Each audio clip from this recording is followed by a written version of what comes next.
from an Irish perspective that we had a budget surplus, we had the capacity to make the intervention. The intervention wasn't open-ended, because I think an open-ended intervention would put the stability of the economy at risk, and that's why we didn't do it.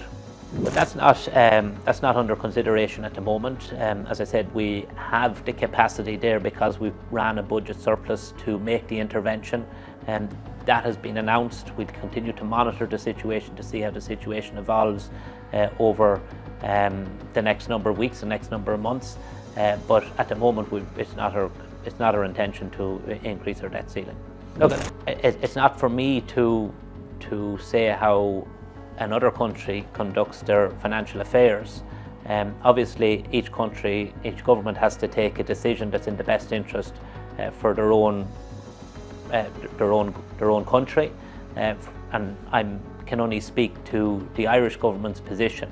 And I suppose what this has shown, and it reinforces the importance of taking prudent decisions at a time when you do have financial capacity. There is always, what would you say, there's always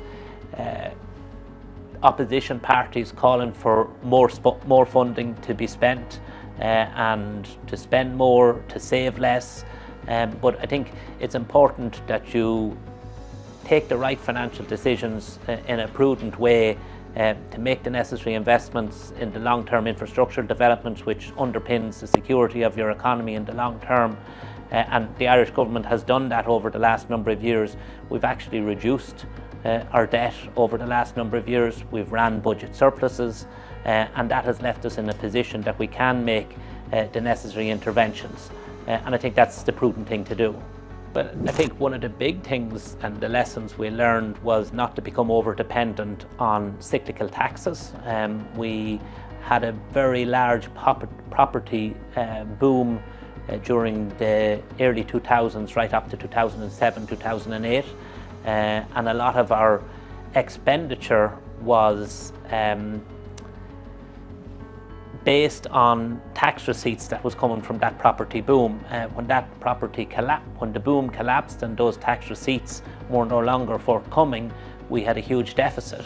And as a consequence of that, we had to take very, I suppose, unpopular decisions, but decisions that were in the best interest of the economy in the long run. And there was cuts that had to be implemented, and they were done.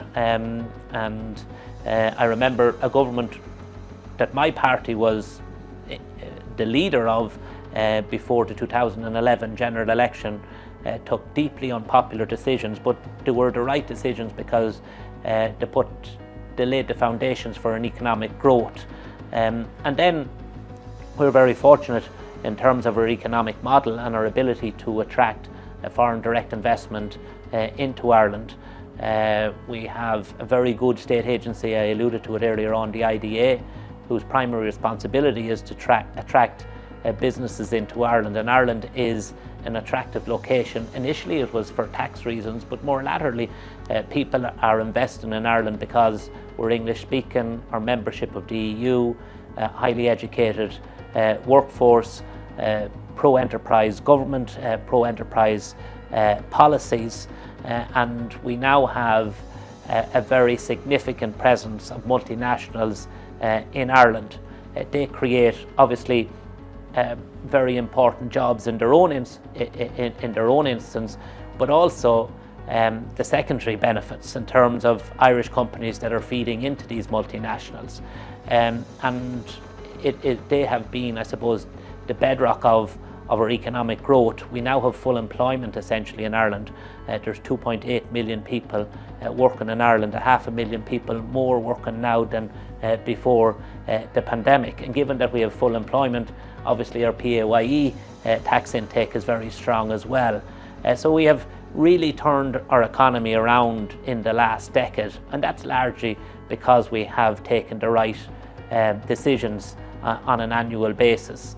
And the one point I suppose I'd make is that's why I've alluded to the windfall taxes in our corporation tax, that we're not spending them, that we're investing them in structural funds that will be there to help our ageing population in the next decade and beyond, but also structural funds in renewable energy, in helping meeting our climate targets. So we're in a reasonably good space, but that's also to say we can't be complacent about it either. Well, I think we've a stable government. We have pro-enterprise policies.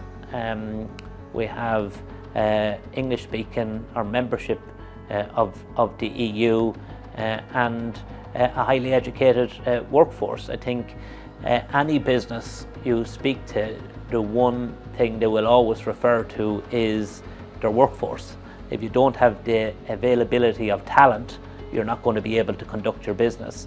And we have really good collaboration between our universities, our technological universities, and private enterprise to ensure that we are educating the workforce for the jobs of today and tomorrow, and I think that's critically important.